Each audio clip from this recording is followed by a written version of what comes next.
Code டிவோயர் நாட்டில் 60க்கும் மேற்பட்ட பழங்குடியின மக்கள் வசிக்கின்றனர். கோட் இவற்றில் பெரும்பான்மையான பழங்குடி இனங்களில் ஒன்றாக இருக்கிறது. பவுலே இனம் கானா நாட்டை ஆட்சி செய்து வந்த அஷாந்தி பேரரசின் இளவரசியான போக்கு என்பவர்தான் இந்த பவுலே இனத்தை தோற்றுவித்தவர் என்று நம்பப்படுகிறது. கோட் டிவோயரில் அது குறித்த கதை ஒன்றும் சொல்லப்படுகிறது. தனது நாட்டில் நிகழ்ந்த வாரிசு மோதல்கள் காரணமாக நாட்டை விட்டு வெளியேறிய போக்கு தனது ஆதரவாளர்களுடன் மேற்கு பக்கமாக பயணித்தார். அந்த பயணத்தின் போது அவர்கள் கோமோ நதியை கடக்க வேண்டிய ஒரு சந்தர்ப்பம் வந்தது. அப்போது வெள்ளம் பெருக்கெடுத்து ஓடிய அந்த ஆற்றை கடக்க இளவரசி போக்கு தன் மகனை பலியிட்டதாக சொல்லப்படுகிறது. மக்கள் அனைவரும் ஆற்றை கடந்து செல்ல வேண்டுமானால் தன் வாரிசை பலி கொடுக்க வேண்டும் என்ற சூழலில் தயங்காமல் அதனை செய்தாள் போக்கு. அடுத்த நொடி ஆற்றில் தோன்றிய நீர் யானைகள் இக்கரைக்கும் அக்கரைக்கும் இடையில் பாலம் போல வரிசையாக நின்று போக்குவின் கூட்டத்தினர் அனைவரும் ஆற்றை கடந்து செல்ல வழி ஏற்படுத்தி கொடுத்தன. அப்படி அவர்கள் சென்று சேர்ந்த இடம்தான் கோட் டிவோயர். 1977ஆம் ஆண்டு கோட் டிவோயர் நாட்டின் ஒரு திரைப்படம் ஆஸ்கர் விருதை வென்று உலகம் முழுவதையும் திரும்பி பார்க்க வைத்தது.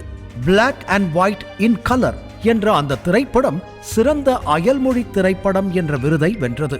ஆங்கிலம் பேசாத கருப்பின மக்களை கொண்ட நாடு ஒன்று ஆஸ்கர் விருது வாங்கியது அதுதான் முதல் முறை. உலகிலேயே மிகப்பெரிய தேவாலயம் என்னும் பெருமையை பெற்றது கோட் டிவோயர் நாட்டில் உள்ள அவர் லேடி ஆஃப் பீஸ் என்னும் தேவாலயம்.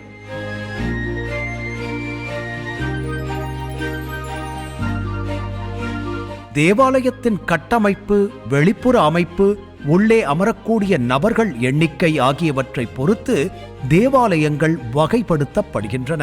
அந்த வகையில் கோட் டிவோயர் நாட்டில் அமைந்துள்ள தேவாலயம் வெளிப்புற பரப்பளவில் மிகவும் பெரியது. சுமார் 30,000 சதுர மீட்டர் பரப்பளவு கொண்ட இந்த தேவாலயம் 1990ஆம் ஆண்டு கட்டி முடிக்கப்பட்டது.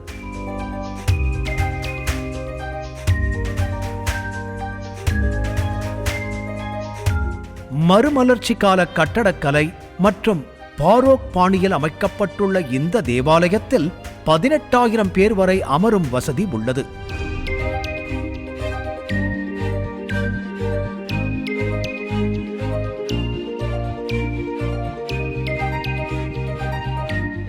இது வாட்டிகனில் உள்ள தேவாலயத்தின் சாயலில் வடிவமைக்கப்பட்டுள்ளது. கிட்டத்தட்ட 500 கிலோமீட்டர் தூரத்திற்கு கடற்கரைகளை கொண்டிருக்கிறது கோட் டிவோயர் நாடு.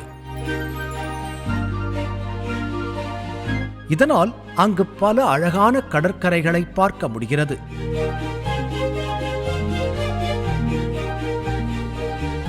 மணல் டாலர்கள் அல்லது மணல் மலர்கள் என்று அழைக்கப்படும் கடல் மூரைகள் கோட் டிவோயர் நாட்டின் பெரும்பாலான கடற்கரைகளில் காணப்படுகின்றன.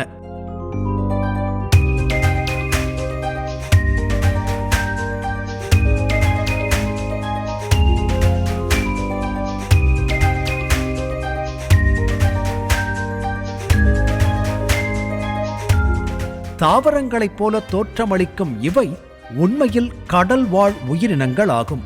இவற்றின் வடிவம் மற்றும் நாணயம் போன்ற தோற்றம் ஆகியவற்றால் மணல் டாலர்கள் என்று அழைக்கப்படுகின்றன.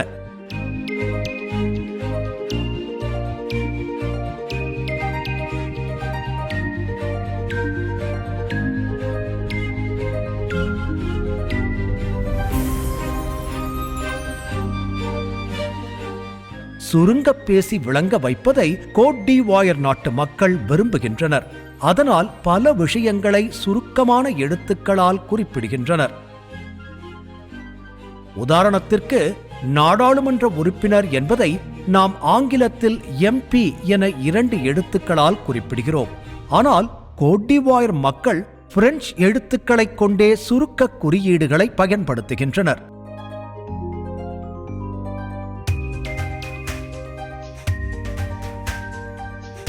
President of the national assembly என்பதை பான் என்றும், கோட் டி வாயர் என்ற தங்களது நாட்டை CI என்றும் குறியீட்டு பெயர்களால் அழைக்கின்றனர். எல்லா ஆப்பிரிக்க நாடுகளையும் போல கோட் டி வாயர் நாட்டில் ஏராளமான திறந்தவெளி சந்தைகளை பார்க்க முடிகிறது. உள்ளூர் மக்கள் தங்களுக்கு தேவையான உணவுப் பொருட்களை வணிக வளாகங்களில் வாங்குவதைக் காட்டிலும் திறந்தவெளி சந்தைகளில் வாங்குவதையே வழக்கமாக வைத்திருக்கின்றனர். எந்த பொருளையும் சொன்ன விலைக்கு வாங்கி விடுவதில்லை கோட் டி வாயர் நாட்டின் மக்கள். அடித்து பிடித்து பேரம் பேசி வாங்குவது என்பது இங்கு வழக்கமான ஒன்றாக இருக்கிறது. நாட்டின் அதிகாரப்பூர்வ நாணயமாக மேற்கு ஆப்பிரிக்க பிராங்க் புழக்கத்தில் இருக்கிறது. இது கோட் டி வாயர் நாட்டின் பிரத்யேக நாணயம் அல்ல. பெனின், புர்கினா பாசோ, நைஜர், மாலி, செனகல் போன்ற பல நாடுகள் இதே நாணயத்தை பயன்படுத்துகின்றன. சாக்லேட்டுகள் தயாரிப்பதில் பயன்படுத்தப்படும் கோகோ பீன்ஸை அதிக அளவில் உற்பத்தி செய்கிறது கோட் டி வாயர். 2021-2022 ஆண்டில் உலக அளவில் உற்பத்தியான கோகோ பீன்ஸ் அளவில் 43% கோட் டி வாயர் நாட்டில் உற்பத்தி செய்யப்பட்டது என்பது குறிப்பிடத்தக்கது.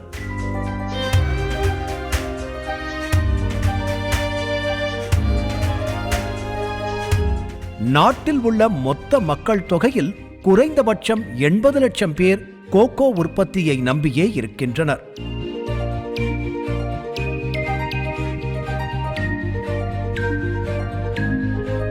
ஆண்டுதோறும் நவம்பர் மாதத்தில் கோட் டி வாயர் நாட்டில் நடைபெறும் முகமூடி திருவிழா அந்நாட்டின் பிரபலமான விழாக்களில் ஒன்றாக இருக்கிறது.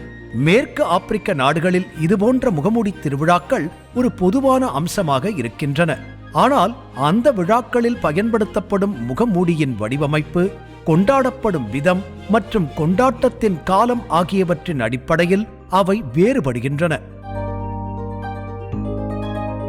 வனப்பகுதியில் உலவும் ஆன்மாக்களுக்கு மரியாதை செலுத்தும் விதமாக இந்த விழா நடத்தப்படுகிறது.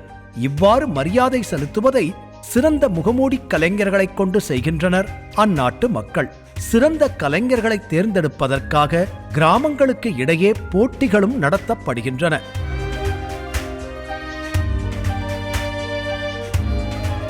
அழிவின் விளிம்பில் இருக்கும் சில அரிய உயிரினங்கள் கோட் டி வாயர் நாட்டின் பாதுகாக்கப்பட்ட வனப்பகுதிகளில் வாழ்கின்றன. அந்த உயிரினங்கள் குறித்த ஆச்சரிய தகவல்கள் இடைவேளைக்குப் பிறகு.